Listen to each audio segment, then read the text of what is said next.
Good morning, afternoon, and evening, folks, and welcome to DPS. D&D is No, guys, I'm not doing that one even as a gag. Try again next time. Welcome to DPS, Dudes Playing Stuff, a Space Mafia podcast. And now, on to the show. Hi, everybody. Welcome to DPS, your friendly neighborhood nerdy podcast. I'm Greg, a.k.a. Ginger Powers, and with me, as always, is Rye, a.k.a. Trash Panda, Dylan, a.k.a. Tilda Bell, Everybody. Yo. Dre, a.k.a. Mullet, and introducing other OG member here with us for the first time tonight is... I'm going to let him introduce himself. Go for it. What's up? I'm Raph. A lot of people know me from Guardian Downcast and a bunch of other Discords, but y'all can call me Wyatt. Play a bunch of different games and try not to rage. Tell me a game, I'll probably download it. I'll probably try it. All right. Unless it's Rainbow You're Six. a retired Destiny player, then you will rage. Rainbow. Rainbow and Call of Duty. Those will send me through the roof. You're rocking back and forth just talking about it. I played Rainbow Six for 5 years straight. You never rage. Now stop it. Oh, he does. He's In back. those games, it is a completely different side of this human being. I'm serious. It's fun. Look, podcast land couldn't see it, but Bell and Raph's eyes, as soon as he said that, got the size of dinner plates. So like, Well, folks, we also have Rich, aka Rodimus Prime, here with us tonight. And for episode number 4, episode Quattro, Fritos, Doritos, episode 4, we have our very first guest. She's our friend. She's technically our executive producer. She's the voice in the back of our heads that tells us, you guys need to stop talking. You guys are morons. What the hell are you doing? CoPilot! Heyo! What's up, everybody? I'm CoPilot. You may know me from like the 6 different Destiny Discords that I'm in, where I don't play Destiny. So what's going on, you guys? Love it. But we're hanging out. We're chilling. I do have a For question sure. though. Yeah. How did you get so? Maybe how's not. Why are you so deeply wrapped up into it, or not playing it? Like you're like the queen mother of all of the random shenanigans that go on, but you don't touch the game. Like, break that down for me. Where's the logic there? So my fiance is TL Alphabet Soup Tim, and so he's been playing Destiny for a long time, and recently, within the last year, got back into it. Found GDC, drugged me along, started forcing me to manage his weapons and inventory. And then, coerced, but there's no commission. Stop what you're doing and send me whatever XYZ gun I need. Wow. I've been in a chat with him before while this is going on, and she's literally like Tim's ghost. He's like, hey, can you send me this through Dim? And he just gets it. Right? I was like, everyone needs a co-pilot in their life, and in this game, it's having an IRL ghost. It is so cool to be in the chat with them and play with them. It is just so cool. Well, play with Tim because she doesn't play it, but it is so cool. Well, let's face it. Really, we're playing with CoPilot because Tim is too busy walking off ledges. And then you just true. My favorite thing is always you can hear by like say the end of a raid just what started out as optimism and slowly works its way down to like, you know what, just keep going. It's fine. Just whatever you want to do. Just you want to use a shotgun, use a shotgun. I don't care. Just go straight. And then I have a nice laugh to myself. I just mute myself. I cackle a little bit, and it's the best part of playing the whole game with them.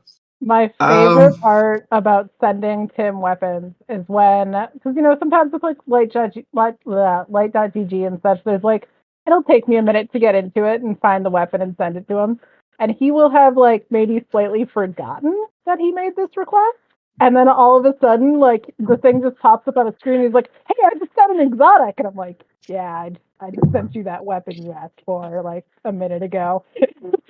He thinks it's a drop. It's wonderful every time it happens. You should let him believe that lie. Sometimes I don't say anything. So what do you play? What games do you play? I like to try games and be invested in them for a week or two, and then someday I'll come back to them. But most recently, I was playing Tiny Tina's, which was a lot of fun, and I actually have been meaning to go pick that one back up. But otherwise, I don't know. I have a Switch. I play a lot of like Mario Kart and stuff like that. Um, Recently, someone in FTN has started playing Garden Simulator, and I'm totally gonna get it and nerd out on garden simulation. Sounds like a blast, especially now that I've been informed that I don't actually have to mow the lawn in the game. That made me very happy. Any game she can be a dictator. That's right. Yeah, maybe. Now, I'm you've got a mostly. simulator buddy in Mullet. Mullet's a simulator guy.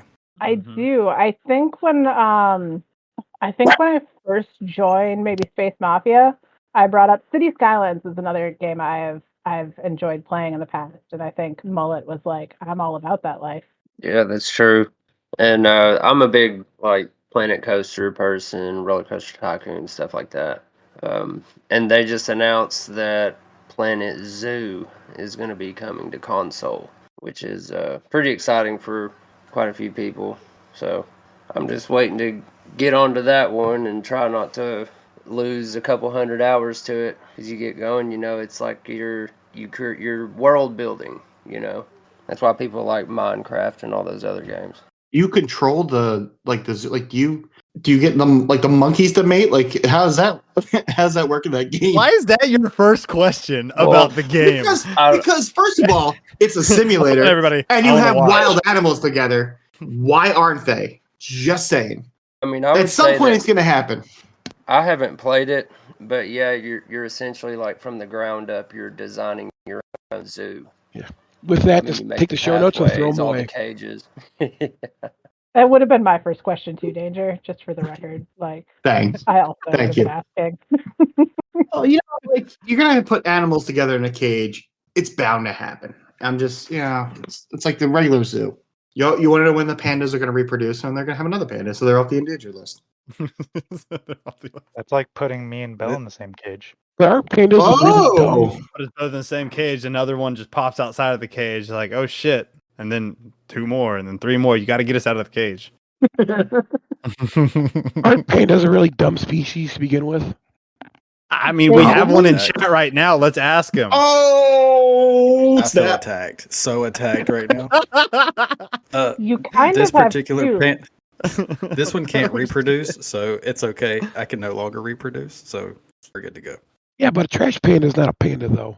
It's a different. Just cross your fingers like that. Listen, that's pandaist.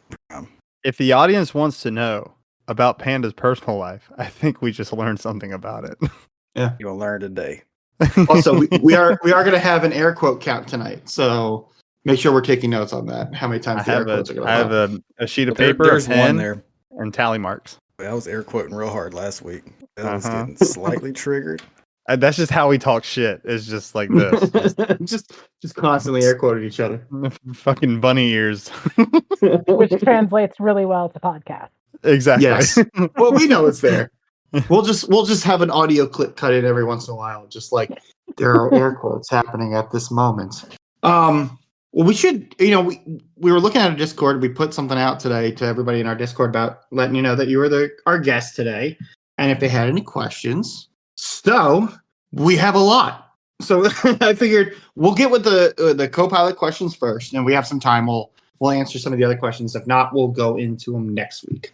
So the first question comes from, let's see here, from Creed, no pun, just Creed. Which, by the way, I should mention that a lot of these names are going to be weird today because in our Discord we had Tuesday Tunes Day, so everybody changed their names to 90s themed artist song type stuff.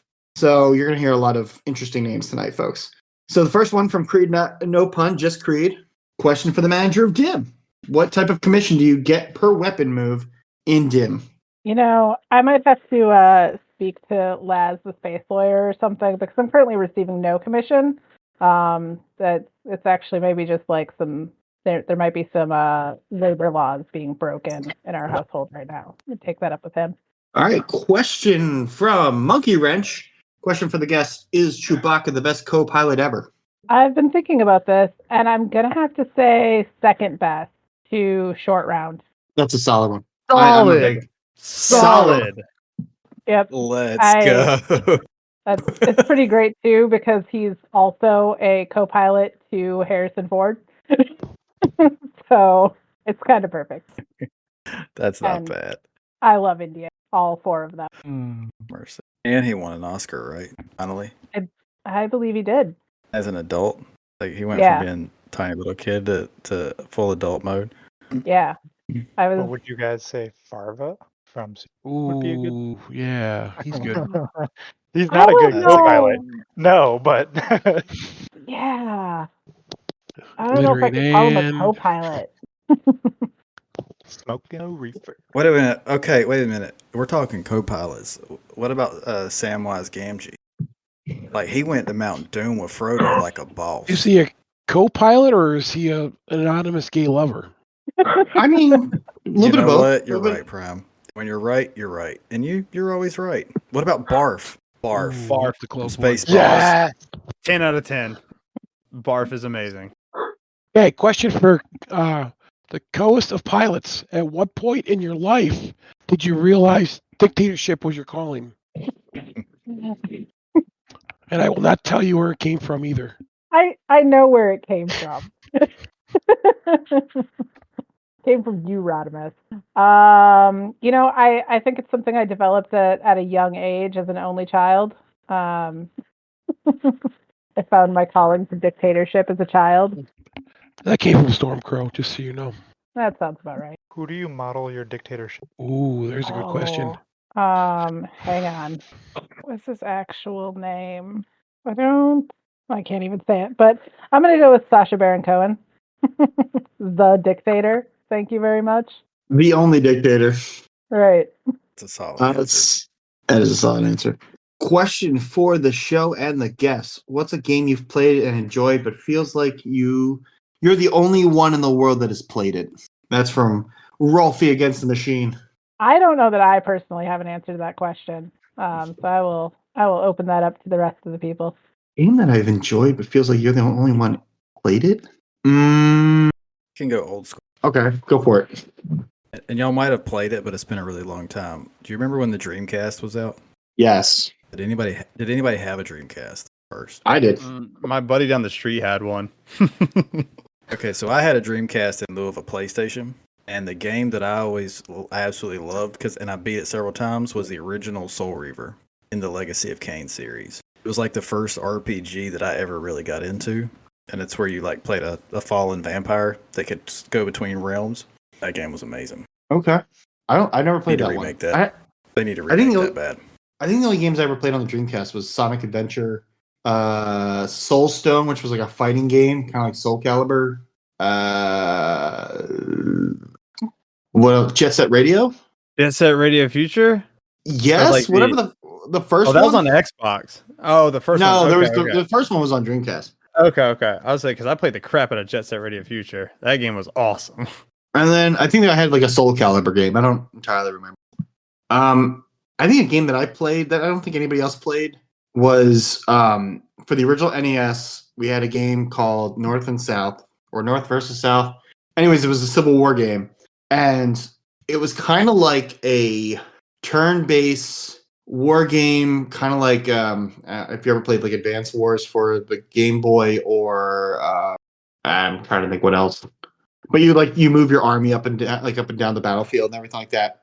And then like in between the battles, you could land on like the railroad, and then all of a sudden like you have like one or two guys, and you're basically robbing the train. So you would jump on top of the train, and then you run across the top of the train, throwing like knives at people.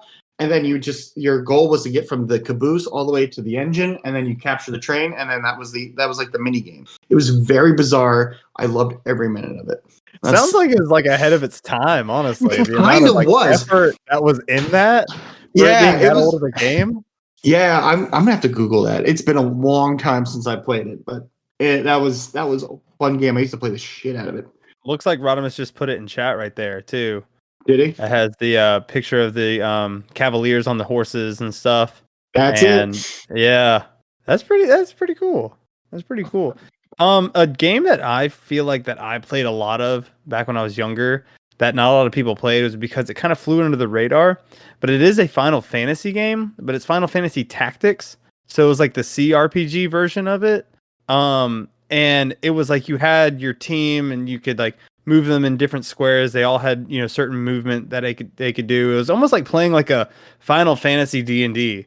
It was really, really cool. I liked that you could like, if you were high enough level, you could summon, beasts and stuff like that to attack other people and stuff. But it was completely different than the actual Final Fantasy game. It was like out when Final Fantasy, I think 5 or maybe when 7 just came out, it came out alongside of it. And me and my buddies had way more fun with that than we did the actual Final Fantasy game itself. You just pissed a lot of people off saying that. I piss people off with everything I say, okay? I'm used to it at this point.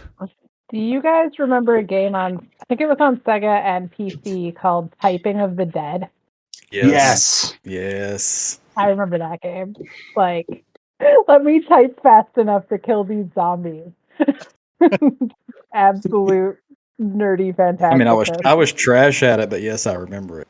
I can't type. Oh, yeah. I can't type worth the crap. And at the end, it would just tell you your words per minute. It was actually a words per minute trainer.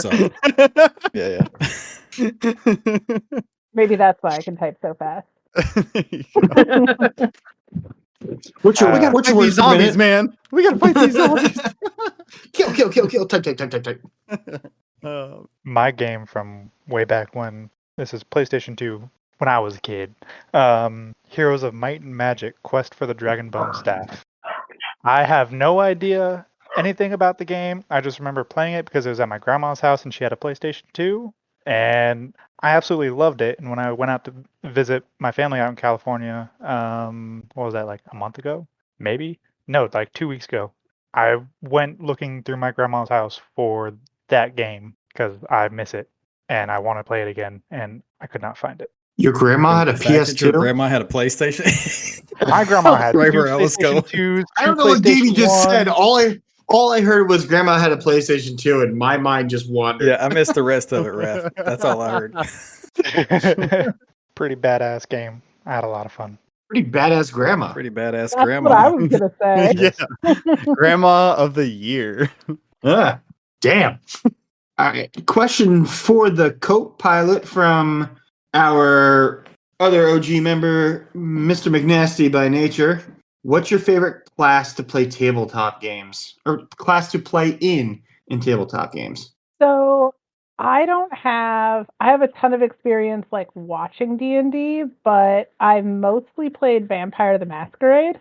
And I was an Assamite, which was renamed at some point, but like an assassin type class. I had a ton of fun with that type of character. Okay. I've never played Vampire the Masquerade. I've seen it a lot pop up just because I do a lot of searching for like D&D stuff, but I've never played the game. I've heard people talk about it, but yeah. Fun. Did you ever play the card game, Matt, the Vampire the Masquerade? I did not. Oh, that was a fun game to play. Yeah, I guess I didn't even know it existed. Yeah, it's a very old trading card game. I usually played the diplomatic guys where everything was brought to a vote. So nice. Yeah, Vampire is very dark and political.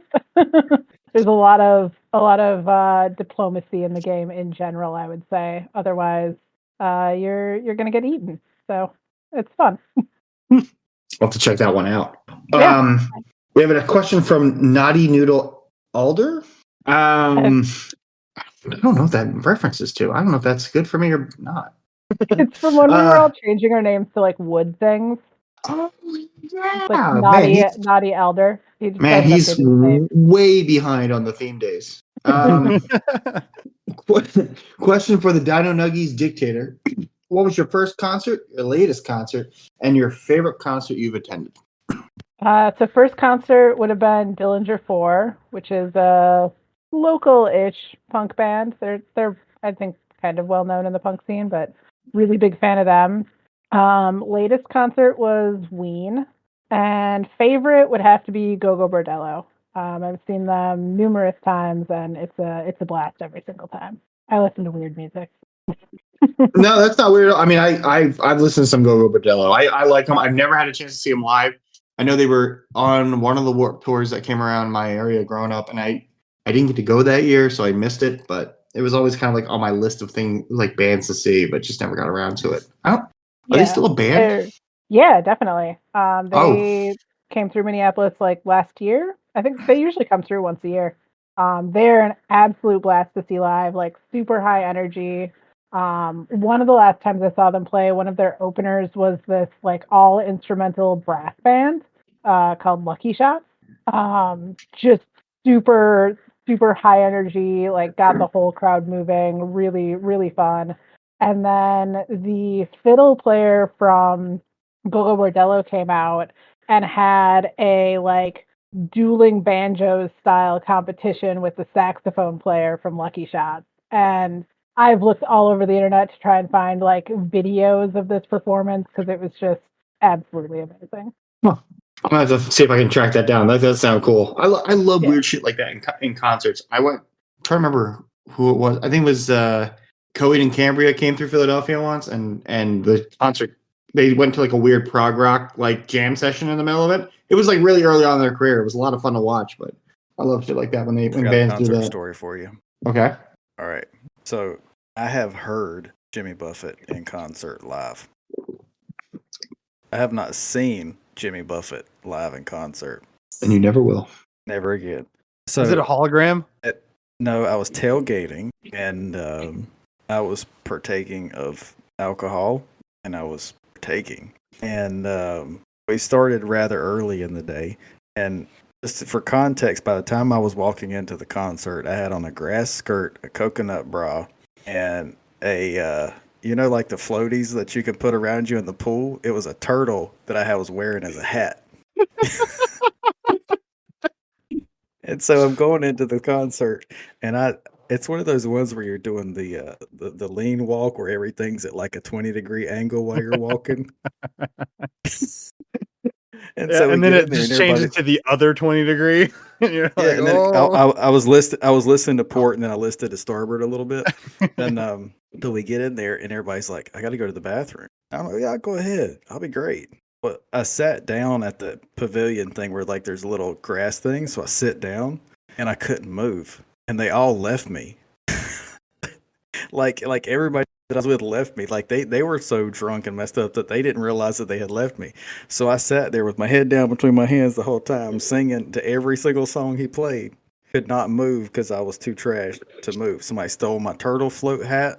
People were taking pictures with me. I couldn't do anything, dude. I was non-functioning other than singing along. So, Panda, would you say that you were wasting away again I was in Margaritaville? Oh, God.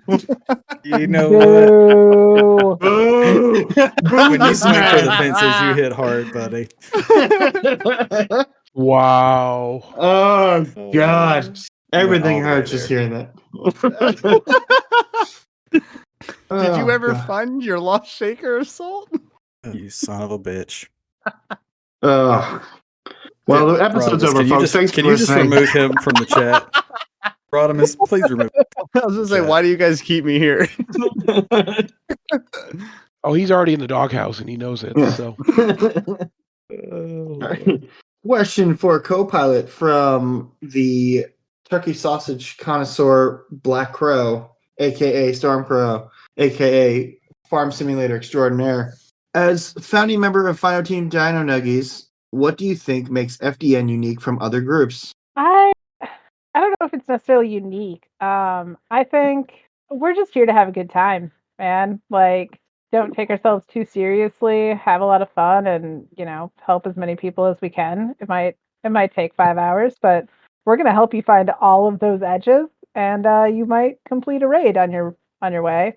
You will likely end up playing Gambit. I'm just gonna put that out there. That's probably Yes, you will. but yeah, we just like to have fun. Don't take yourselves too seriously out there. and they like to consume dino nuggies. Yeah.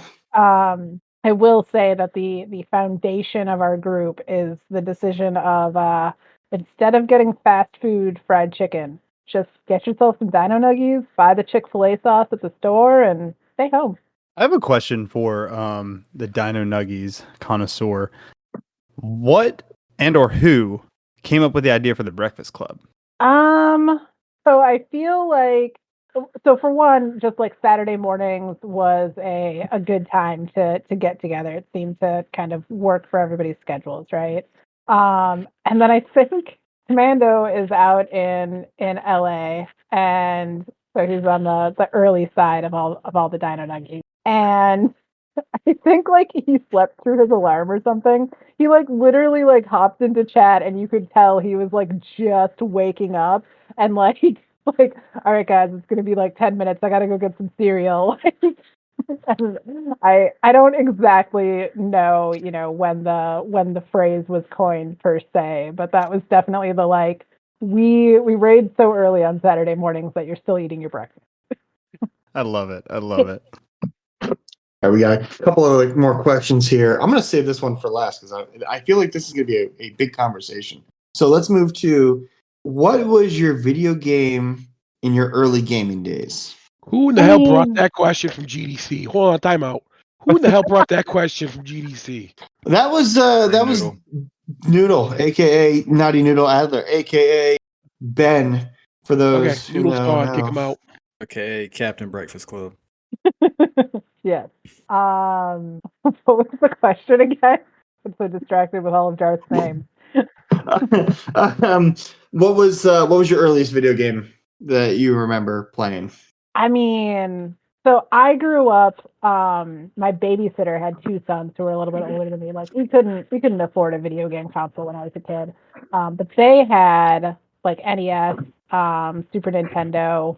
I think that was and they had a Game Boy that I was never allowed to touch because they shared it between the two of them. I definitely wasn't getting my hands on that. But we played a lot of, you know, Mario, obviously, Mortal Kombat, things like that. But the one that I have like the fondest memories of was Shaq Fu.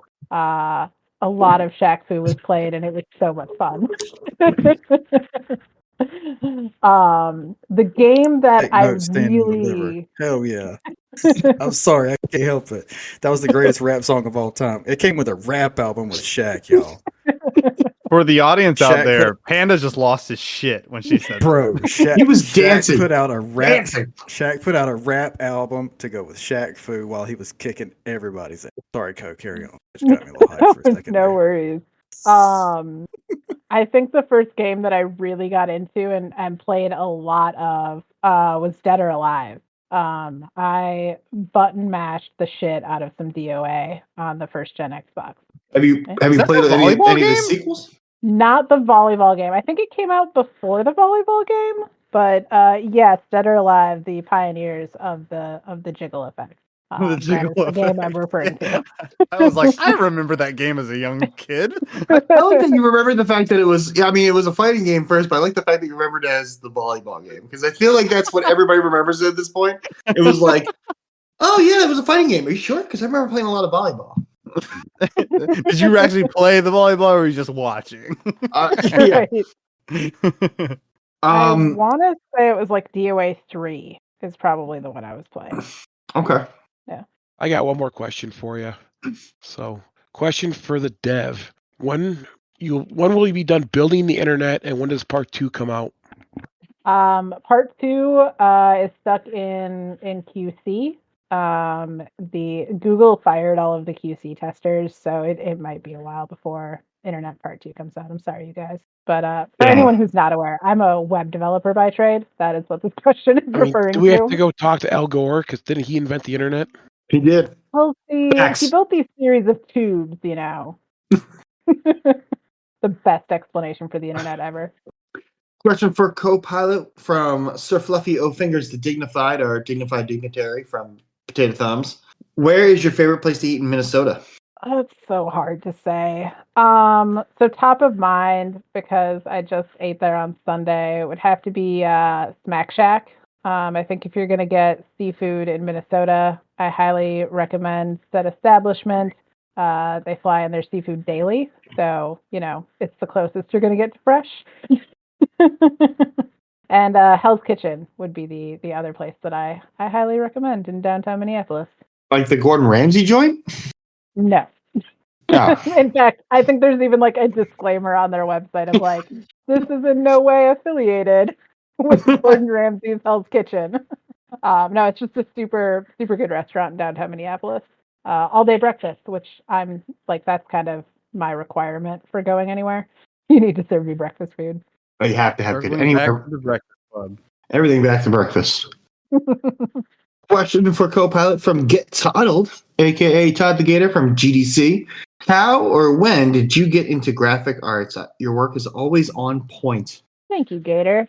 So my education in college is web development and interactive media. So like half of my schooling was actually in like graphic design. That's really like I dabbled in it before school, but that's when I actually kind of figured out like how to really do things and put things together. So yeah, that's kind of where I gained that skill from and have a lot of fun messing around with it with all my Discord buddies. Final question from the Box Mix Biscuit Connoisseur. Question for Copilot. Why does your family collect outhouses? Please tell this to the world. The floor is yours because I saw this earlier today and my mind could not fathom where, the who, what, where, when, why. So go for it. All right. So first of all, to clarify, it is not my whole family. It's just my one aunt, and the rest of the family enables her outhouse collection. But yeah, she has probably 2 to 3 outhouses at any given time. I don't really know, to be honest, where she finds them. Like I'm pretty confident my mom told me one time they were just like driving somewhere and saw one on someone's property and they pulled off so she could go talk to them about acquiring their outhouse. But she has a house in a very small town in Iowa that's on top of a hill, and at the bottom of the hill is a river. We do a lot of camping and things like that down there. And so she will put up, and we'll have like family reunions and stuff down there, like a good gathering of people. So she'll put, 2 houses down at the bottom and usually like one at the top. And without fail, once or twice a year it floods. Sometimes she's able to get down there and tie the outhouses down. Sometimes she's not. So a pretty regular memory of mine growing up and still to this day to a certain extent is going down to Iowa and fishing an outhouse out of the river somewhere, putting it back in place, digging a hole, like filling it with lime, the whole bit, putting these outhouses back into place. And when they cannot be recovered, she somehow goes and finds more outhouses to replace them with. So yeah, that's what's up with my weird family. I can only imagine driving down the street, be like, honey, quick, we gotta get the pickup truck. I gotta get that outhouse in the construction zone. Yeah. They're not porta potties. Like they're wood. Like they're built. Do they have the moon and outhouses. everything? They usually do. They often have a moon.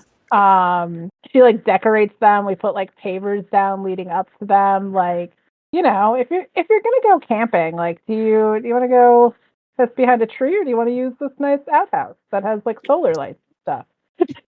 Finely crafted and decorated outhouses, folks. Yeah, 100%. I kind of want to see if that's on eBay somewhere. Like if you just go on eBay or people are selling outhouses that they can just... I've handcrafted with the finest mahogany. We've got this nice outhouse for you with all the trims. I know she's gotten some at like auctions. Auctions? Did you say auctions? Yeah, absolutely.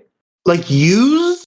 We Like have to wake up auction? early, honey. We got to go down to the auction house because they have 3 outhouses. I want to at least get 2. Okay. Yeah, she's definitely One for number 1, one for number 2. Exactly. I don't think any of them have ever been new. No, these have 100% always been used out here. Now, is there a sanitation process that goes into buying a used outhouse? I feel like she probably puts a new toilet seat on them. Like they got and an air freshener in there too. Oh yeah, 100%. Okay. 100%. So that's I mean, a Glade plug-in. Run some power to it. We also Bell go only wants like to know because he wants to start a new hobby. Yeah. I built a shed out back, and I'm thinking about sectioning off a corner inside of there. So I have questions. Well, I think one of the key components to building an outhouse is digging a hole before you put the Not shed in after. place. Not after. Just drill a hole in the bottom of your shed, Belle, and just use that. I can crawl under a part of it. Okay, I find it. I have a corner. I've already planned this out. It's okay. I just needed to know more. Okay. Note to self: never go into Belle's house.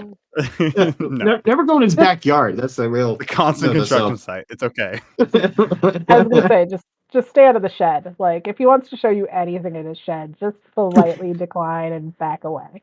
Hey guys, here's a tour of my house. Also, would you like to see my shed? No. We're good. We're gonna leave. We're gonna leave. Rich just sent me the in our group chat the outhouse. Is that Mercari? Is that on Mercari? Oh my God. $2,000 rustic wild west. Sorry, I guess if you're gonna have an outhouse, you need to classify it as rustic and wild west because people are gonna find that authentic. Can be used as an outhouse. What else would you use it for? It's very tiny. The can be. That gets me. The can be. Potentially a small utility shed. You know, you could just store things in there. Like a rake. Like one rake.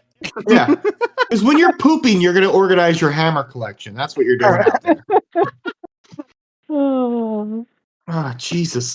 I just found a new business venture, guys. I think I'm going to quit my job. I'm going to build me some outhouses and sell them on Mercari.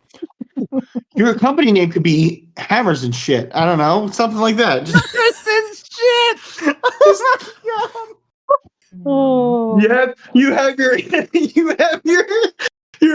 toilet on one side. And all your hammer organizational stuff. All your tool organization on the walls. Comes pre with like a pegboard ready for hanging. But you couldn't use a moon in the front. You'd have to use a bell. You can't use the moon. Yeah. It's all bell shaped in the front. It's bell shaped little window. It's like, is anybody in there? Knock knock. Well, thank you everybody for your questions and thanks for letting us talk about outhouses. Especially that last one. Thank you. I'm sorry it ended on a shitty note though. Welcome to my level. Because you didn't wipe. Welcome to my level, Panda. Don't put me on blast like that, Prime. Elevator's going down. Well, what we wanted to do was we wanted to bring CoPilot and let her talk about anything she wanted to, since this is our conversation podcast. So tonight she came to us and said she wanted to talk about Dungeons and Dragons and dice. So, Co, take it away. Let's talk some dice. Let's talk about the obsession. I have a very real problem. So a couple of weeks ago, Moose came into FDN and was like, "Hey guys, I kind of want to run a D&D campaign." And I saw the words D&D and immediately started shopping for dice. Mind you, this is a virtual campaign where we will be rolling dice via keyboard commands. No dice will be thrown. 0 dice needed to be purchased. I now have 15 sets of dice. So I'm just here for some support. I could use some help. I have some bad news for you. 15 sets? Yeah. I mean, after the announcement, you bought 15 sets. Yeah. Some of them were free, like free with purchase type situations. But there's now 15. You are a goddess. That is amazing. I will say in my time, I have over 100 sets. Yeah, I've got 7 myself. So if you're here for support, we can support you in buying more dice. Okay, so I have something to say really quick. All right. So I am just now getting into D&D, and I have bought my first set of dice. Why would you need another set? I just don't understand. I will say on that note that I do think a reasonable number of dice to have is probably like 2 to 3 sets. When you get into combat and things like that, where you need to roll like multiple things, it is handy to have a couple of sets. You don't need 15. I do, but nobody else really does. I do because I like them. Belle, what I will tell you, when your only dice set doesn't roll above a 5, you're going to throw it away and buy a new dice set. Yeah, and by throw it away, I think Rodimus means like across the room. Like you're going to throw it away. You're going to throw them, and you're going to want a new dice set because that dice set's not working for you. I got you. Oh yeah, it's got bad juju on it. Like this D20 right here will not roll above a 9. Like, this is bullshit. I can't crit with this. Fuck. People make dice prisons for their bad dice. Oh my god. Little jail cells to put their dice in when they're being bad. That's amazing. It's a real thing. I did not buy one of them. I love this world that like I'm getting into of Dungeons and Dragons. Like the amount of stuff that they have, like the little like, you know, little boxes that you roll your dice in, and like they're completely like ornate and have like a bunch of stuff, or like just the dice themselves and how they have different you know, little colors and stuff like that. I mean, shout out to Dice Goblin Black Cat, who runs Fate and Fortune Dice. I got a set from her. She makes really, really good dice. And it's crazy because she has like on her TikTok where it shows like how she makes them. And I just think that that's insane. I'm like, you just need them for a number, right? To just continue the game or continue the campaign. But like the amount of stuff and heart that these people put into these products and these like accessories for it is just absolutely out of this world. You want that D20 I got on my desk? No, I got a really nice one now. We found one in a car. So we roll. Yeah, we roll every day when we get to work to see what our number is, and if it's like a 2, we're like, dude, we're fucked today. And then there's like, we'll roll like a 17. I'm like, dude, we're gonna get some good work today. I like it. Yeah, I'm actually on her website right now. I'm gonna buy another set of dice. I got the Astral Sea one, and it is gorgeous, absolutely gorgeous. So She's bringing it with her out to the Utah. I kind of want Spicy Boy. Spicy Boy is cool. As the non-player, I have a question. To me, this is a legitimate question. It seems to me like the barrier to entry for D&D is higher than it is for Destiny. How do you crack into that? Like break it down for me. Because I want to learn. It sounds like fun, but like to me, I'm like, why don't I just get like the dice app on my phone and touch it and let it do its thing? I'm glad you asked this question because it was going to be kind of one of the questions I was going to ask some of the more experienced people in the group, because I do think that there is a at least perceived barrier to entry in terms of kind of getting up to speed. I will say one of the hardest parts about getting into D&D is actually just scheduling, but that's no different than trying to put a raid group together, really. So I will say, as somebody, I haven't played that much. I've only kind of gotten back into it over the last year or so. I think in terms of getting it used to it, you need to find yourself I think the group is the key. You find yourself the right group, a group that is willing to work with you, because you need a session 0 first more than anything. And that's going to establish your character. It's going to establish the ground rules of the DM. It's going to establish the overall idea of where of the story, so you have an idea of like how you're going to build your character. With that, because my first time I played with a really awesome group, and there's a couple of members in our Discord that I played with.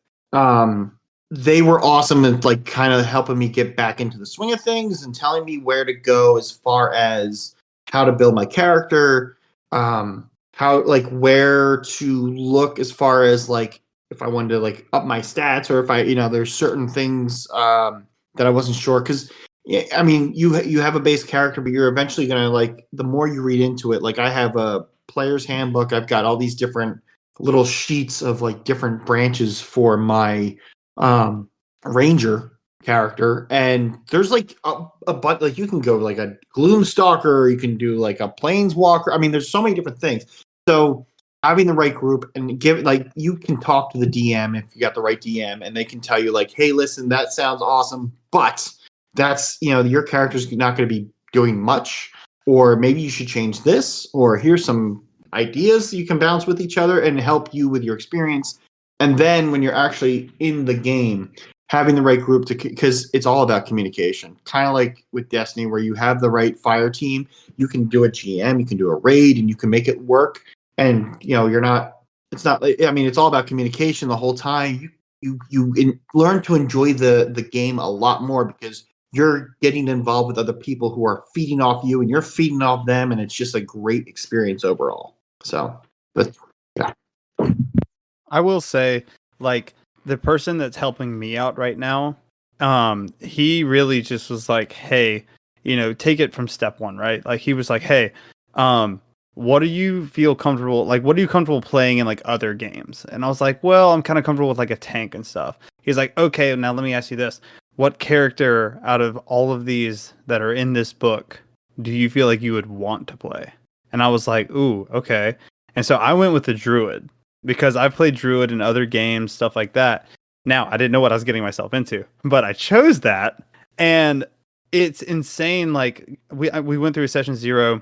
I went through a team encounter where I was with one other person against like this creature, and the more that you play, the more like Greg said, the more you kind of learn about your character, and it having the right person to kind of hold your hand through it completely changes like your whole mindset about it, because like that was my first impression. And I will say at the end of my session 0, I did tear up a little bit with like the heroic triumphantness that I had with 1 health point left and like 2 spells left against this like horde of people, and it was just me. And like I know that he kind of bent the rules or just kind of made it he changed it up a little bit just to give me that experience, but he put that effort into it, and that's what hooked me immediately. So it does kind of require a really good person to create your session 0, and there's a lot of people out there that are very passionate about it that can do that. And I just wanted to speak to my experience with that, and it was amazing. Yeah, I will say that I think like the group makes a huge difference. The people that you're with, especially when you're new, like one of the reasons I'm excited and like looking forward to playing this game with Moose and some other people is because there's a couple of experienced people in the group, and then there's a couple of new people. So for me personally, like I am not a big fan of learning new things, especially with other people. It's kind of my own personal thing, and probably a big part of the reason I don't really play multiplayer video games. So for me, knowing that like there are other people who are going to be learning alongside of me actually helps a lot, because I won't feel like I'm the person kind of like stopping constantly to be like, oh, what do I need to do here? And things like that. So that gives me a lot of confidence going in. But yeah, making sure you're with the right group, I think is a big part of that. And then the other thing that I have to keep reminding myself, and I guess I don't know that this is true or not yet, but usually everyone kind of starts out as like a level 1 character. So when you start getting into things like the actual game mechanics and like roles you need to know, and if you're a spellcaster, that adds a whole other layer of complexity. Your character builds as you play. So you don't have to be as worried about like knowing all the ins and outs of the game when you're starting out as like a super low level character, because you don't even have access to some of those more complex things yet. So you can learn as your character grows as well. Now, is this true, like, in your experience with D&D? Like, is it the DM that will be like, hey, or like, have you experienced this? Like, hey, like, if you want this spell, like, I know at level 3 you're allowed this spell, but would you like to take the time to learn it and like provide like a puzzle or something that you have to solve to be able to learn that spell? Like, have you ever encountered something like that, or is it just like, hey, you're level 3, you get the spell, boom, let's go? I have seen that, not in games that I've played, but in games like I've watched. I've seen DMs do something like that where someone's maybe trying to pull in something that's like a bit of like a homebrew. You might say like, well, this is kind of like a special thing. We need to come up with like, how did your character actually like learn how to do this? Maybe they go on like a side adventure type thing that allows them to kind of level up in this way. I've also seen it where suddenly somebody wants to multi-class into something that really doesn't make sense with their background. And they'll kind of be like, all right, well, we need to figure out a way that like you suddenly becoming like part fighter makes any sort of sense. Like you're a rogue at the heart, and now you want to be 2 levels of bard. Okay, you're gonna have to figure out some way to be friendly because you're just killing everybody. To kind of expand on that question from Panda, it all comes down to your group of people and your DM. Now, D&D over the last few years have made it awesomely available to brand new players who's never done it before. There's handbooks. There's the Dungeons guide that's preloaded with a campaign already built into the book for the DM to run it. So it all comes down to the DM. The DM is the control of the table for the most part. The DM can come into the session, have this awesome game plan, and you get someone like Bell that wants to go off in left field and blow something up. He might as well take all of his notes and throw them away. Now he's running on his whim. It happens all the time, and a good DM will counter that. So it all comes down to your group of people.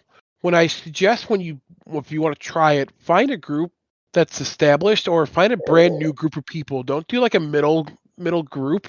It's one or the other because it's going to dictate whether you like the game or not. But you have to come in with an open mind. And some people's personalities just simply don't like doing that. It's just they can't comprehend what's going on. Now, I'm a very large guy. My last campaign I played a barbarian gnome who had a ship called Travelocity, and I had a sword that I thought I was this like 7-foot monster going into a town with the biggest set of kahunas, but yet I'm this little gnome. So it all depends on what your DM's going to give you. I love you, Rodimus. So some DMs, when you start a campaign, they may give you a magic item, but that magic item may have a curse. So, like my curse was to thinking I was a 7-foot monster carrying the sword, and I didn't give 2 shits to the world. I was going to kill someone. So it truly just depends on your DM. CoPilot, please draw that. Oh man, I drew a lot of things while I was watching my friends play D&D. None of them were appropriate. So, as someone who's also never played, how much time should you allot for your first time playing the game? Anywhere from 2 to 10 hours. It really just depends on how far you get involved. Usually the first session is typically just kind of getting character. You may not do anything in your first session. It just may be your group of people getting together, building your characters, finding your spells, your starting weapons. You may get a quick, easy encounter. But once again, it depends on how much prep you do before you meet. So I would at least give yourself a couple hours. I've played a game where we went 18 hours. We were so involved, we were probably a little tired towards the end and we were doing some stupid stuff, but it just truly depends on how much fun you're having. Now, Rodimus, was that like a one-shot? Like with a party and everything? No, we kept going. It was a campaign that lasted probably over 6 months, but we played like on a Friday night and no one had to work the next day. So we just kept going. We ordered some pizza or we went to Wendy's and ordered 50 double cheeseburgers, and they hated us at 1 a.m. So that one session, like part of that campaign, was 18 hours. Correct. See, that is the magic of that game, of this game. I'm getting into it, so I can say this game, but it's like that is the magic of it. Is like you said, you can take it as much as you want. Like my session 0 lasted about 2 hours, and it started with just you wake up and there's a fire out in the woods. What do you do? And I'm like, and then it just, I was like, oh, do this, and it just kept going. And it's like, granted, my DM, I was like, hey, it's getting really late. I'm going to probably have to wrap this up. Like, it's like 3 a.m. Yeah, I feel like the sessions I usually hung out for were probably 4 to 5 hours. It kind of depended on the day of the week too. Like we got together like 3 days a week. There were multiple campaigns. Like one day was vampire, one day was D&D, and then I think for like a while they were running like a Pathfinder campaign. And like different people would DM depending on the game. But yeah, usually like a Wednesday night would be maybe like 3 or 4 hours, but like a Saturday night that we could go to like 3 a.m. easily, and have like a 6-7 hour session. It's just kind of depend on what was happening, and also finding like a natural cutoff point too. Like it's not like you want to end a session in the middle of a battle. So you might typically play for 4 hours, but like all of a sudden you're like 2 hours in and it's like, okay guys, if we start this next encounter, we're going to be here for like 3 hours. Like that's what you're in for. So we should probably cut it early tonight and pick this one up next week. It's really flexible and fluid. So it kind of just depends. Yeah, it all comes down to your group of people and like how large your group is. I probably wouldn't go more than 5 people in a campaign. Otherwise it gets pretty muddy in the waters. So it truly depends.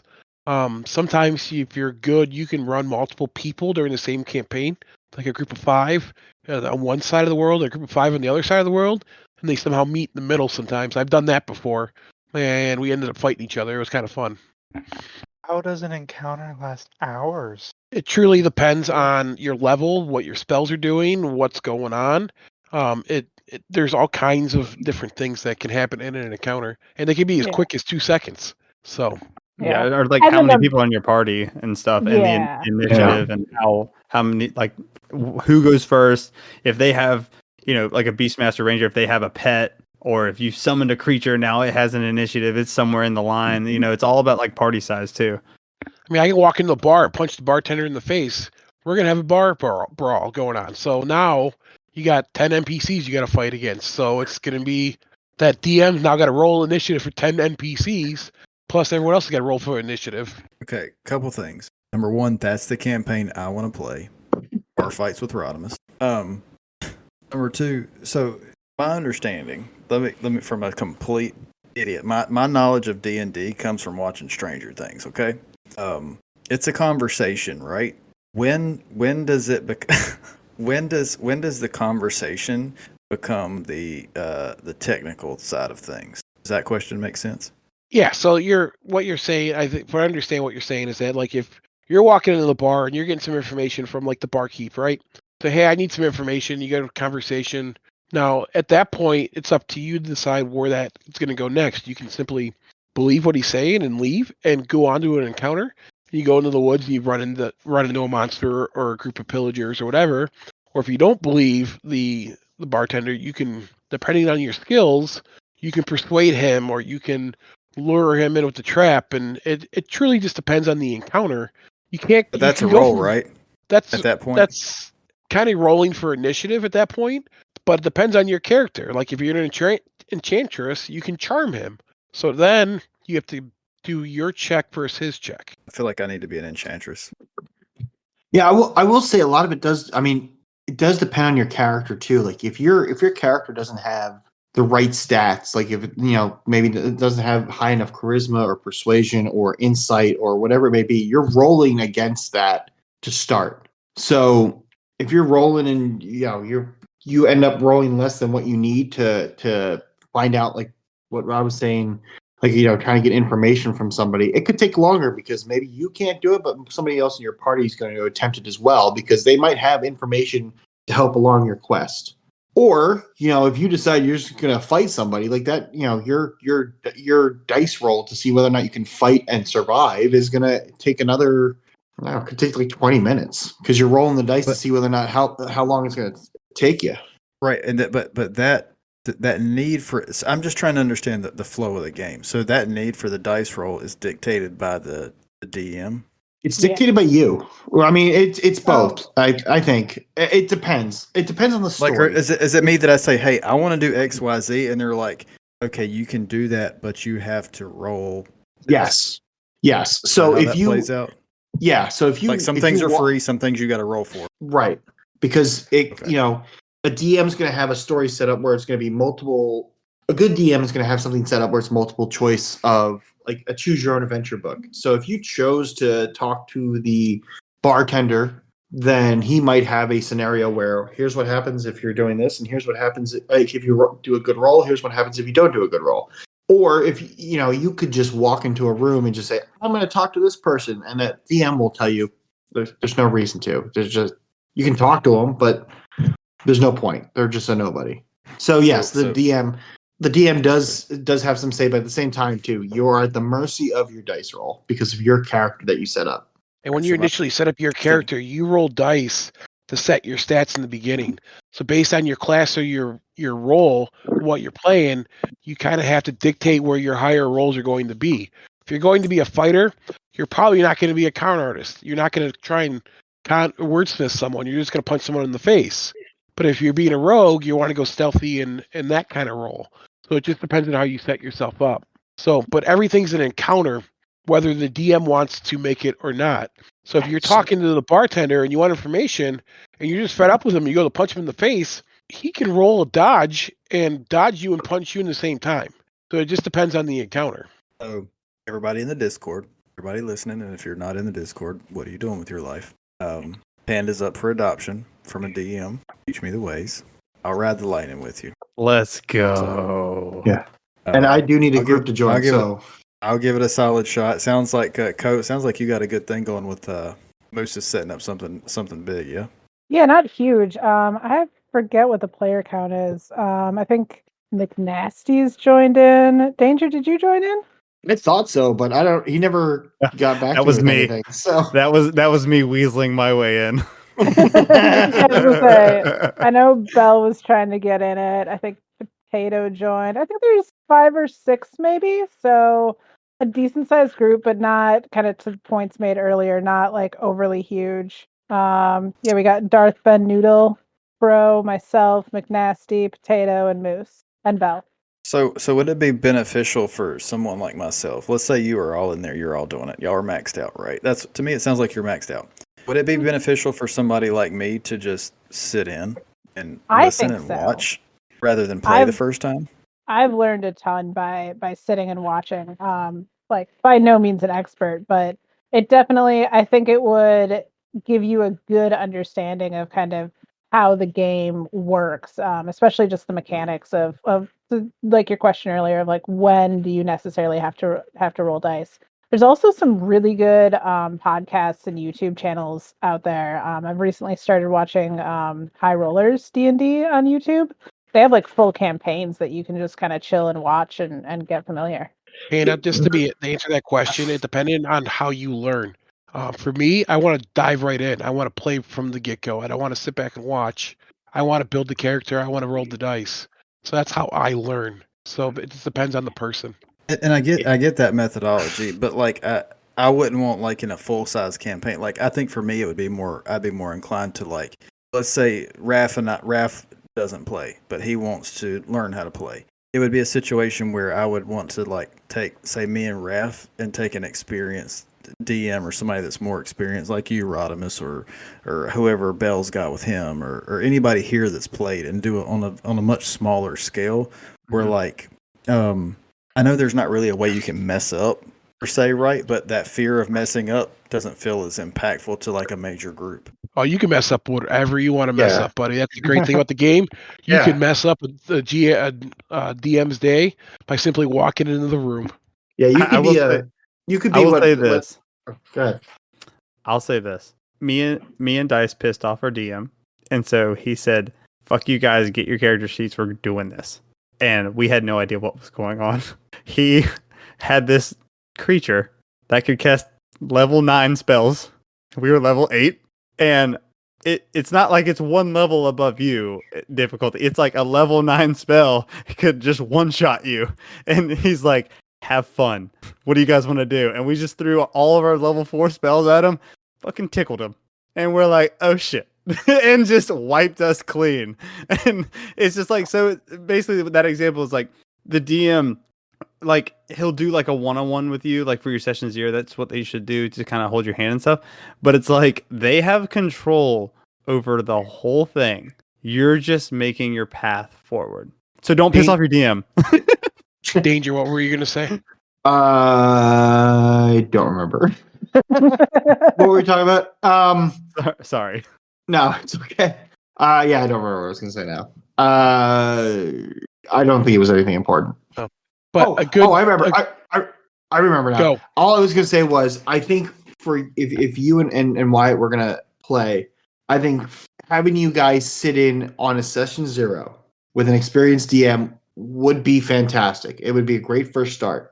And then having you guys just kind of sit in on maybe like a couple of one-shots or even play through a couple of one-shots just to get your feet wet. So that way you're not in a full campaign, but you get the experience of like a beginning and an end point. And you know, maybe usually depending on the DM, a DM will sometimes like jump your character up into like a level 5 where you have some spells and some attributes that you can do a little bit more with, and that way you get an idea for the game, and you kind of get an idea for like how you can build your character for when you decide to actually join a long-term campaign.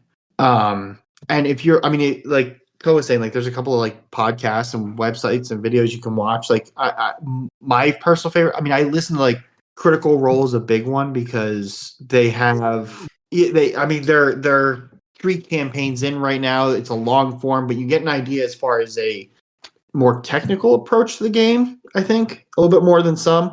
But then if you listen to a podcast called Dungeons and Daddies, it's a more of a comedy Dungeons and Dragons type game. You get an idea of how to be more yourself in a character. You get an idea of how to be a character. Like, you're not playing like you're it's more focused on you as a character than it is as the actual story, I think, in my opinion. I love the show. I think it's fantastic. It's worth listening to for anybody. But that way, getting an idea from like different types of shows is, I think you get a better idea of how to play the game a little bit better, as opposed to listening to just one or watching just a video from one certain play style. You kind of miss out on like long-term gaming. Now, there's more than just D&D out there as far as tabletop. There's all kinds of different genres. There is a Star Wars tabletop out there. There is a cyberpunk tabletop out there. So D&D may not be your fit. If you're more of a Star Wars guy, there's a Star Wars tabletop that is the same thing. It's a D20 campaign. It's got the world of Star Wars instead of the world of Dungeons and Dragons. Oh, I mean, if you're a lore fiend, Warhammer 40K is like just dripping with lore, and it's more. I've seen the Warhammer stuff. Yeah, I mean, and those guys, I watch videos of people just painting their figures because it is fascinating as all hell to listen to them talk about their character as they're just painting these miniatures. What do you do if you can't dedicate a bunch of time? So it depends on your group. You can do your group. Some groups will say, "Hey, we're going to do every other Saturday night," or "Hey, we're going to do it once a month." It truly just depends on your group and the standards you set in the beginning. I will say, if you're only playing once a month, there's some like things to kind of keep in mind. I would plan for the first 20 minutes you sit down together, just recapping what happened the last time so that everybody's on the same page and remembers everything. And take good notes. That was something that I started doing in Vampire, because especially when you're running like if a campaign really gets going and lasts a long time, you might end up, running into an NPC in the beginning of the game that then comes up later. And Danger's showing off his notebook right now. So just jotting down even just locations and NPCs and like key things that happen during that session will be, even if it's not a month in between sessions, it's just super beneficial in the long run to kind of jot some notes down along the way. Yeah, and I mean, there's plenty of websites out there. I think you talk about notes, because I mean, the once a month was my last group, which was great, but it was also challenging because if you didn't take enough notes, like honestly, you could fall behind a lot, and you're like, what did we do last time? Where did we end off last time?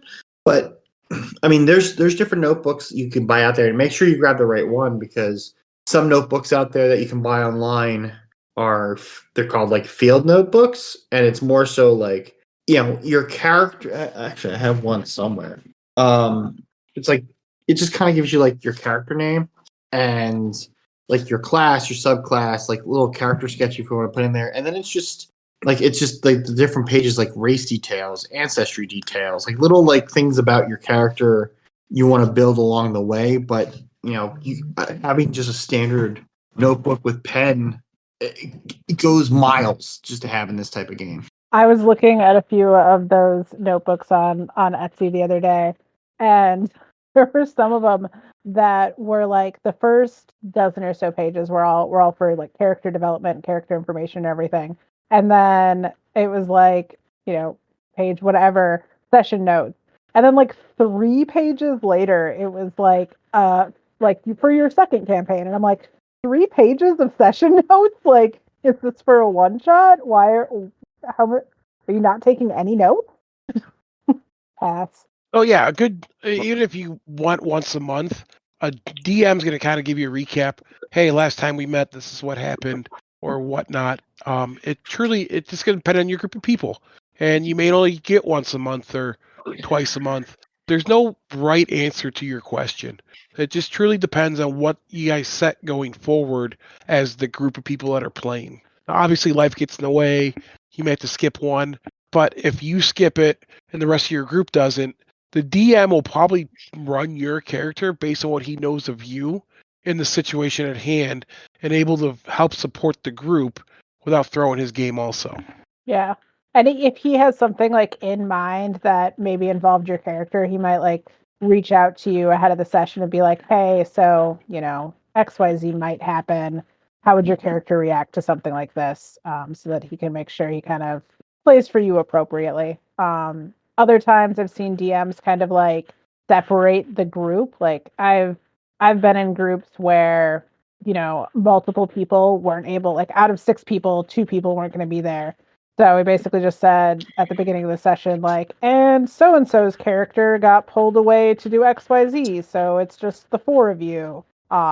Like, he just came up with like a little side quest that they were imaginarily on so that the rest of the group could continue and not have to worry about any fallout for those 2 characters not being able to actually roleplay themselves. And you'll probably get experience based on not being there, but you won't get like the full set of experience, so that way you're not too far behind the group either.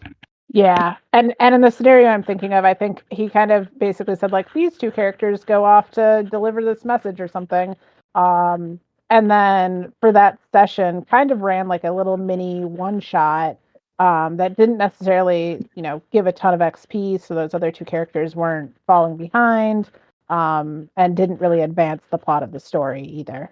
Any last minute questions? Any follow up that you guys want? Yeah. Have you guys ever done a Pokemon one? Have I personally? No, because I think no, but I would Pokemon's love double. to.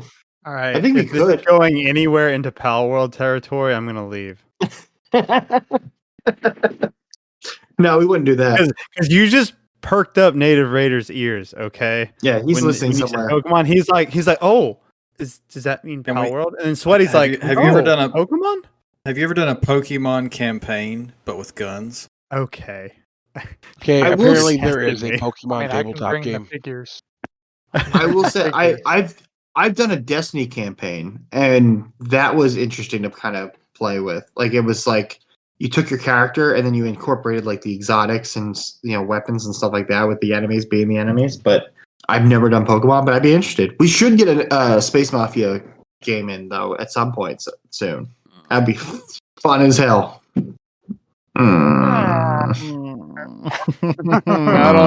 don't know, man. The Destiny one sounds really, really cool, right? I heard about this, and I was actually going to bring that up, so I'm glad you brought it up. I'm not saying we need to make ourselves a character. I'm just saying, like, as a group, we should get a game going. That would be fun as hell. I thought you were talking about the Pokemon one. I was like, oh, no.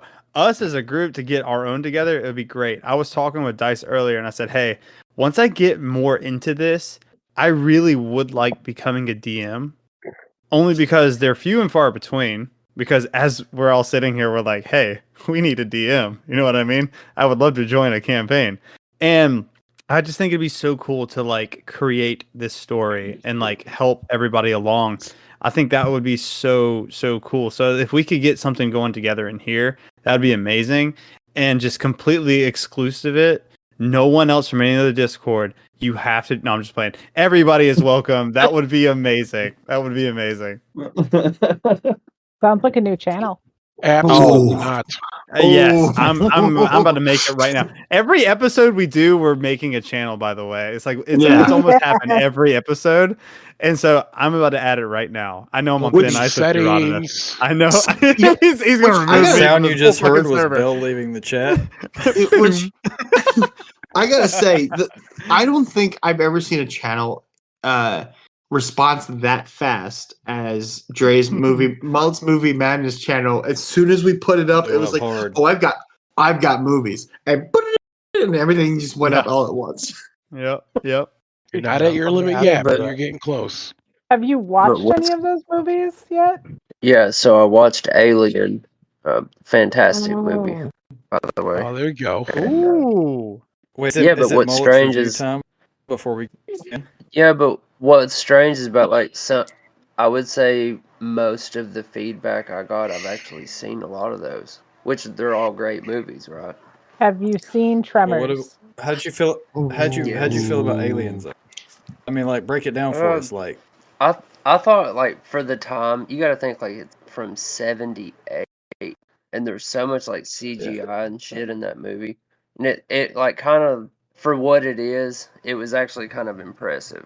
Because, like, when that movie was made, a 75-inch flat screen was not even a concept, you know?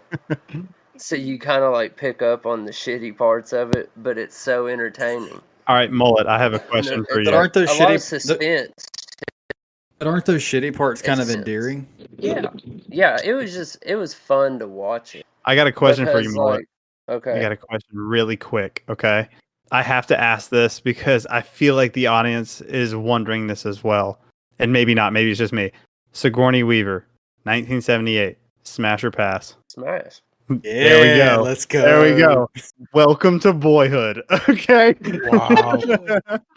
Mazel tov, everybody. Okay, so while we're talking about Alien, did you suspect that Ash was a robot? Or did that catch you by surprise? Ooh. Spoilers for a 50-year-old movie. Yeah, caught us all by surprise back then. You're past spoiler alert at this point. Yeah. What was everyone had time. Yeah. Yeah, what is the is it 30 years, 40 years, 50 years? Where's the cutoff? 5 years. Solid 5 Okay. years. Say that movie's damn near 40 years old, So the Alien franchise is one of my favorite franchises of all time. So I've got questions. This is important. What was your favorite moment in? I would say when this shit pops out of his chest. That shit's awesome. But like it gives me context too, because a lot of the parts in the movie, like it's like referenced in pop culture and shit, and it's like I get it, but I haven't seen it. So it's like it puts the puzzle together for me. Does that make sense? It does. It does. So are you now gonna roll into Aliens? Yeah. Is that next? What's that? What's the one that I told you I have seen before all this? Prometheus? It's like a newer one. Yeah, Prometheus. Mm-hmm. Yeah, I've seen that. Yeah, so real like, good. So like that's like my entry point. That's the origin story. So here's what you do: watch Aliens, stop, and then go right into Tremors 1 through I think it's like 8 now, and just go there. Yes. Yes. The answer is I've always seen Tremors 1. Always Tremors. Well, I'm excited. I'm glad that you watched Alien. I'm glad that you liked it. I'm really now excited for you to watch Aliens because it took something amazing in the original movie that was purely built around suspense. Like they took one monster and built it around suspense, and they turned that into an amazing action movie. So I'm really excited to hear but it's got real heart in the movie. So I'm excited to hear what you come away with from Alien. The one that my wife suggested was Twister. Yes. Yo. Solid suggestions. Listen, the wife can trump Aliens. They're making a They sequel. are making another one. Yeah. They're making a sequel. Twisters. And I Twisters saw in the this. preview. I saw the They're previews following to the that. Alien And format. yeah, but it looks like hot garbage to me if I'm being completely transparent. So, Mullet. How are you going to say Aliens, that based on but 30 watch seconds? I'm a pretty good judge of movies, man. I mean, he did the same thing with Skull and Bones, so. Oh, I nailed it. And I nailed Shots it. fired. Shots fired. But yeah, So- if Mama wants to watch Twister, bro, you watch Twister and then come back to Alien. Mama always wins. And Yeah, we'll probably watch it tomorrow night. is it weird that I saw Alien versus Predator before I saw any Alien or Predator movies? No, because I saw the entire franchise out of order. I feel like it was kind of a good intro to both franchises in a weird way. I kind of agree to that. Wait, which Alien versus Predator did you see? The first one or the second one? I think the first one. Okay, it's the second one's in like that small town. The first one's in like Arctic. That's Requiem. Arctic is the one you're talking about, probably. Yeah, with the pyramid under the ice. That It wasn't doesn't seem terrible, right. but so I saw them out of order. So I saw Aliens, and then I saw Alien 3, and then I saw Alien, and then I worked my way down the line. But I'm glad you enjoyed it, Mullet. That's a piece of classic Americana right there that everybody should experience. I think. So how about a top 10? Let's Prime do time. it. Let's do it. This is my Get ready favorite, for most chaos. hated moment of the week. That was the best I've segue heard- ever, by the way. I have heard we're probably gonna flip a table, so I'm excited for this. So the list is the most annoying Dungeons and Dragons situations. Top 10. So a couple of you guys are at a disadvantage a little bit, but it's the most annoying situations that can happen in Dungeons and Dragons. Rolling a natural one. Not on the list. Flip a goddamn table. Jesus Christ. Yeah, that seems like it should be on the list. So when you say situations, is it like things that happen while you're playing or like encounters? Just annoying situations in D&D that are super frustrating is the description of the category. So I will give you number 14 as a freebie, is when a player wants to kill their character. Is How murder? about when you is run out murder of hobo? whiskey? Is murder or hobo on there? Yeah. No. I just want to say, I just got back to the mic. I was away for a second, and I see what you did there when you said some of you are at a disadvantage. I see what you did there. Some of the audience will catch that, but I wanted to point it out. Bad D&D puns on the list? No, bad D&D puns are not on the list. Sweet, and I won't be that annoying. I'm gonna say fail a perception check in any capacity, because like if you just don't know what's going on around you, it's like, oh, you failed that, and it's like, oh, well, then I guess I don't know anything. No, not on the list. Dying. This is a very tough list, I will admit. How much time do we have on this? I'll help you along. Cancel your plans. Cancel your plans. It's like we're doing a one-shot. You weren't in the room for it, Bell, but I gave the hint, and one of them was a player really wants to kill the character. Kill their own character? Yes. Okay. I don't know how that's a hint. A player forcing a romance on another player? Like, I don't... that's okay, I will give you number 4 with that one. A bard says I roll to seduce the blank. Okay, got it. There we go. Okay. Players stealing from other players? Yeah, that was actually what I was going to say too. Like somebody taking all your shit. Yeah, I'm standing watch tonight, and then they wake up and all their shit's gone. Not on the list. They're killing you. A rogue failing a stealth check. Because that's all they're meant to do. They don't do anything not else. On the list. What? Is it a DM killing the whole party? A total party kill? I will give you at number 10. DM decides to have you fight a monster twice your party's level. That happened to me. Yes, that was really annoying. The DM just saying, okay, like we're done here. Like just canceling the campaign. No. Because that'd be hell annoying. I'd throw fists over that. Scheduling issues? Oh, that's number 1. That's gotta be. What was it? What'd you say? Scheduling issues. No, not on there. I had a feeling it wasn't encounters during your game. Yeah. Oh, okay. Is it somebody ordering from Arby's a French dip sandwich? No, it is not a French dip sandwich. The circle continues. I'd like to go on record stating that the Arby's French dip is hot garbage. Do not get it. How about a lack of gold in player inventory to buy more whiskey? Okay, I'll kind of give this one to you for that one. When you win an encounter alone and the party asks to split the loot. Okay. So you want the loot for whiskey. Yeah. Okay. All right. Yeah, that's pretty annoying. Running out of health potions. Ooh. I'd be pissed about that. Yeah. No, not on the list. I don't even play, but I get mad when I run out of healing when I'm in game. When I'm playing and my healing grenade, I go to throw my healing grenade and it's fucking gunpowder gamble at my feet. Holy shit. I got one. The healer dies. The healer dies. The healer dies. Yes. The healer does not. The healer dies is not on the list, but there is a healing situation on the list. Okay. Heals the wrong person. The healer heals himself instead of the party. Like fuck you guys. No. Yeah. Hey man, if the healer dies, how are you going to get healed? So the healer spell backfires and heals the enemy. How about I'll give you the cleric doesn't heal you because you've been rude. Yes, that's so true. Fucking Dice here. Dice is the cleric, so if I'm pissing her off, I do not get healed. So Bill dies regularly is what I just heard.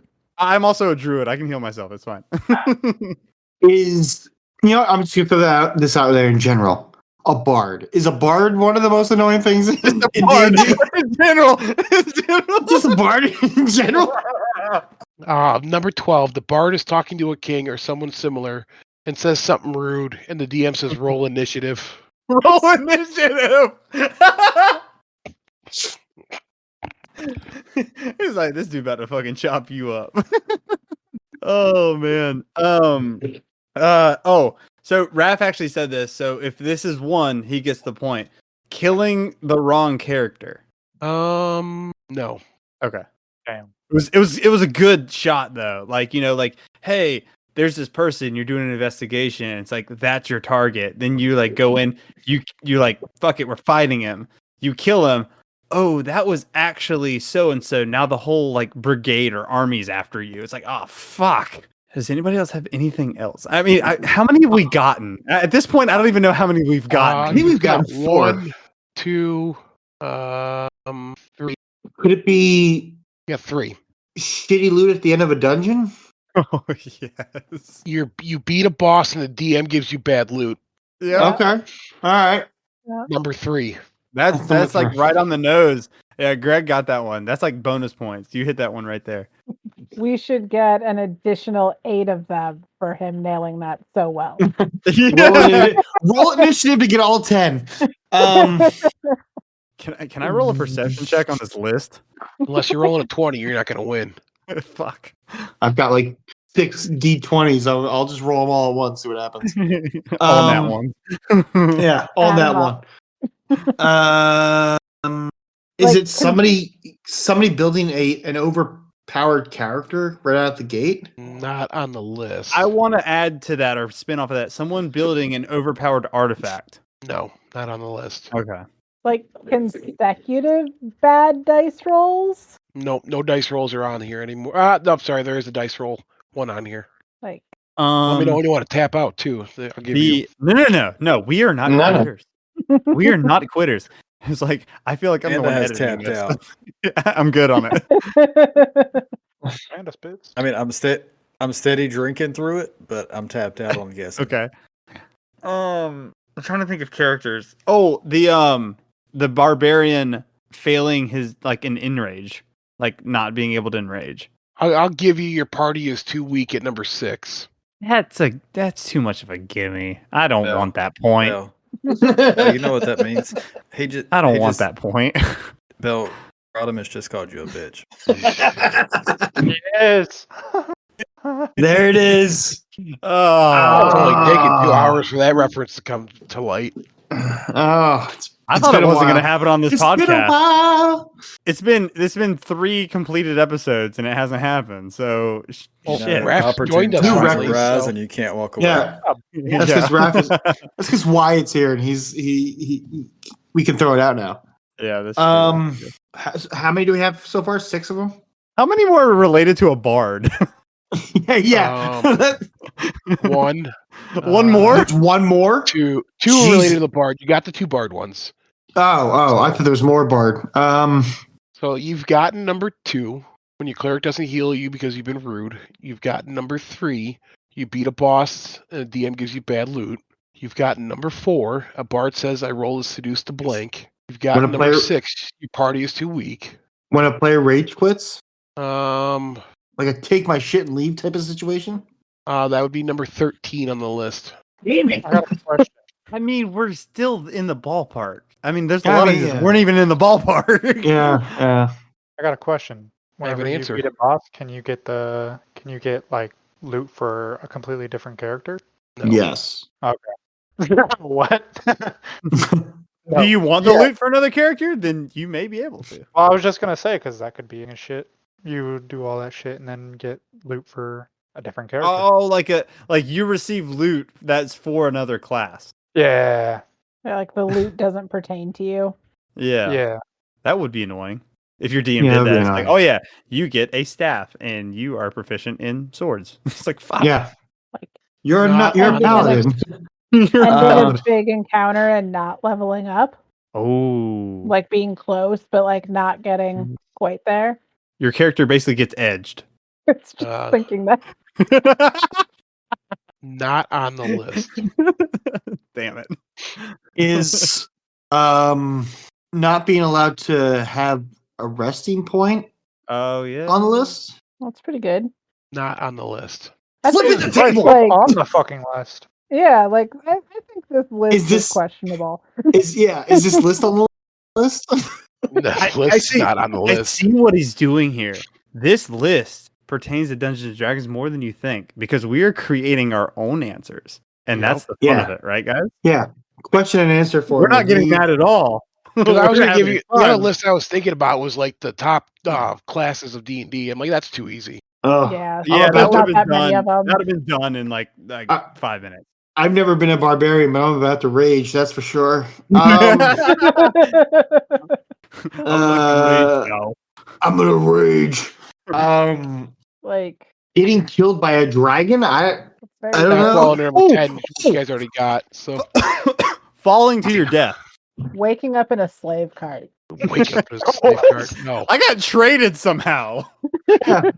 Falling to your death is not on the list. Falling to your death is not? No, it is not. Trip, fall, take some hit points. I don't know. I'll give you a hint. It deals with loot. Okay, that's a good hint. That is a good hint. Getting a cursed item? Not on the list. What? Think of bigger. That sucks. Think of it as a bigger picture when it comes to loot. You always have that one person. Somebody takes their loot from you? Like somebody steals from you? Yes. I thought we said that. So I kind of, I guess it's different, but I did say players stealing from other players. when someone splits the sorry, hold on. When you win an encounter alone and the party asks to split the loot. Oh, when you win it alone? Yes. And then your party's like, "Oh, hey guys, is it cool if we get some of that gold too?" It's like, "No, you didn't work for this." I slay that dragon by myself. Where were you guys? That is number 7. So what do we have left? You got 1. You got 2 left. 3 may left. be Sorry, you taking a got while. 3. This may be taking a while, but this is a very entertaining list because we are coming up with some really cool shit. I'm just gonna say. Some really annoying shit. Yeah, it is annoying encounters. I mean, it fits the bill. Okay, here's a hint. What is the one thing you worry about from your DM telling you what to do? Rolling initiative. Romance. So, number 1, DM says roll initiative when everything is looking calm. Yeah. Oh yeah, so you're just trudging along. DM's like, okay, guys, roll initiative. Wait, what? The fuck? We're in the middle of the field. Yeah, you're walking through the woods. Roll initiative. No, they're in the trees, man. They're in the trees. The tree. That would be very annoying. You're right. Yeah, that's good. Like when there's some sort of like, I don't want to say dissension among the party, but like when one or two characters decide to go like off the beaten path and everybody else wants to stay the main course. Party split. Yeah. So number 5, someone splits from the party for their own gain. Yeah. Yes. Let's go. There we go. That's it, right? That's it, right? You got 1 left. One more. Oh, fuck. Oh. I thought that was like about to start celebrating. Okay, one left. We need a hint for this because time's sake. What is your biggest fear in D&D that you're playing as a character? Spiders. Running out of rum. Spiders. Waiters. No, not on the list. Breaking the Running out heart of alcohol. of my companions. Gelatinous cubes. Gelatinous Selling your good items. Nope, not on the list. Call lightning. Yeah, fireball. Running out of fireball. Running out of spells. Running out of spells. What about getting left Not behind? Not enough cowbell. Not enough cowbell. Get out of here with that mess. Getting left behind. Getting left behind to die is number 8. Oh, there we go. So just to Okay, but- recap, number 1, DM says roll for initiative when everything looks calm. Number 2, when your cleric doesn't heal you because you've been rude. Number 3, you beat a boss and the DM gives you shitty loot. Number 4, when a bard says I roll to seduce the blank. Number 5, when someone splits the party for their own gain. Number 6, your party is too weak. Number 7, when you win an encounter, he has to split the loot. Number 8, you get left behind to die. Number 9, you have a crazy DM. Number 10, DM decides to have you fight a monster twice your party's level. Well, I personally think we came up with some much more annoying things. Hey, I don't make these lists, I just find them.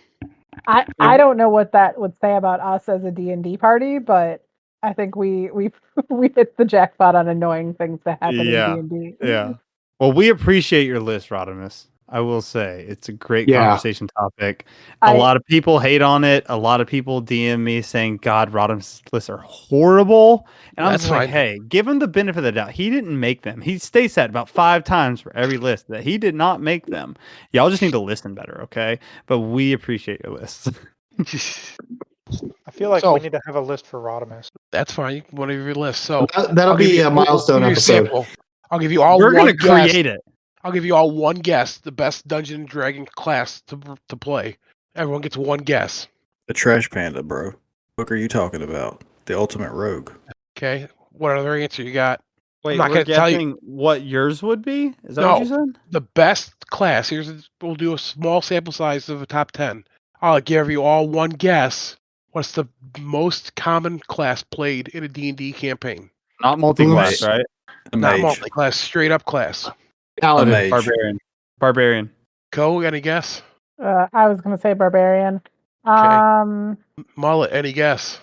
A barbarian. Okay. Raph, a guess? He gets mine. Hizzard wary. No. So okay, I'll go again. Panda had it first, and he switches the answer. The number 1 class to play is a rogue. That's right. The number 2 is a bard. Damage. Number 2 is a bard. People just Number want to be two's a bard? Scanlan. Of course they are. Yeah. I think they just want to sing. People want to play the bard just to screw around with everyone. Scanlan hand. That's all they want to rock! do. Yeah, exactly. I feel like a bard is like the hardest character to actually role play, though. It is. It really is. Not if you're a horn dog. Yeah, it's the hardest and the sleaziest at the same time. Well, not only that, in combat, I feel like that's a challenge accepted. Inspiration. Okay, I'm gonna play a song. I'm gonna cast a spell. Inspiration. It's like so you do nothing. You support your party. Support. I want to seduce the king. I plan to play a big dumb guy who doesn't understand pronouns. Like how to use them, period. Yeah. Has no concept of them. Is everybody dragon at that point? What was that? I said at that point everyone becomes a dragon. There's no pronouns involved. True. Very true. All right, everybody. That's winding down the last episode. But before we go, as always, we have to give a shout out to the goats of the Discord. These are our Discord supporters, excluding anybody that is in the chat tonight, because the main hosts are not expected, but it's understandable that we're going to do support.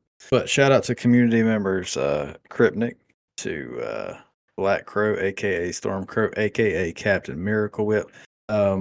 Also, speaking of Captain Miracle Whip, everybody check out Drifter's Moat Madness. Gambit Tournament Stormcrow's putting on coming up by Fireteam Dino Nuggies. Reach out to our guest CoPilot or Stormcrow in the Discord if you're interested. In the announcement channel, there's also a link to the tournament Discord, so check that out. Shout out to Darth Noodle, Captain Sleepyhead, Breakfast Club, Sherpa Extraordinary himself. And shout out to CoPilot's other lesser half, TL, Tim, Super Bert. The machine! Timmy! Shout out to the machine. And last but not least, shout out to... it's Leaf now. Did you have a nice fall? Now. Hey, you son of a bitch. Shout out to Rolfie. Rolfie, we love you, bud. And everybody else in our GDC, Euro GDC. Edit that out, please, Bill. Make a note right there. Oh my god. That's late. I've been drinking. I got some work ahead of me. Don't worry. Shout out to Rolfie. I love you, bud. Yeah, you guys are all fantastic. Thank you for the Discord. It's the reason we're at level 3, and we hope to keep it there.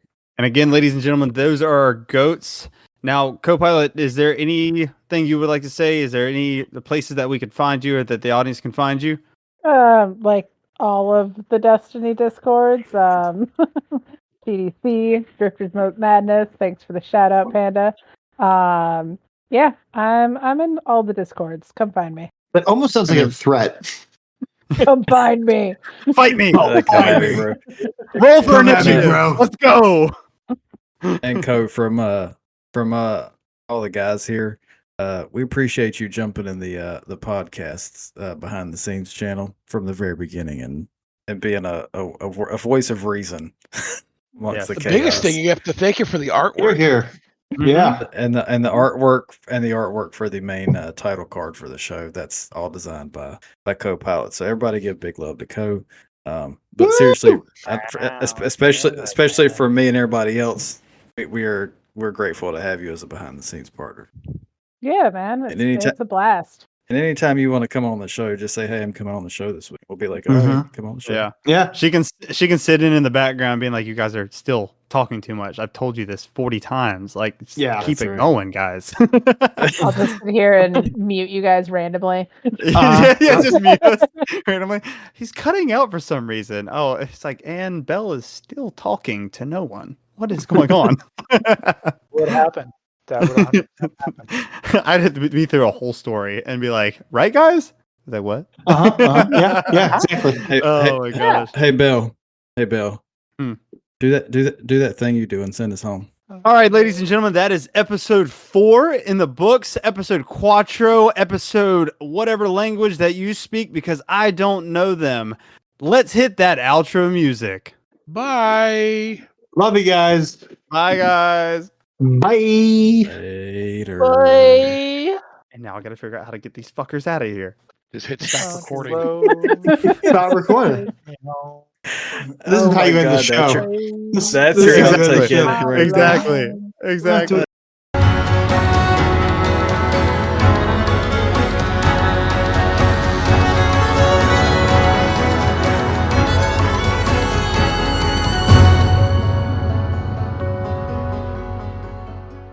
You son of a bitch. Always yelling. Yeah, Where's Glad you're here. How do I get G-Arc in here? Same way.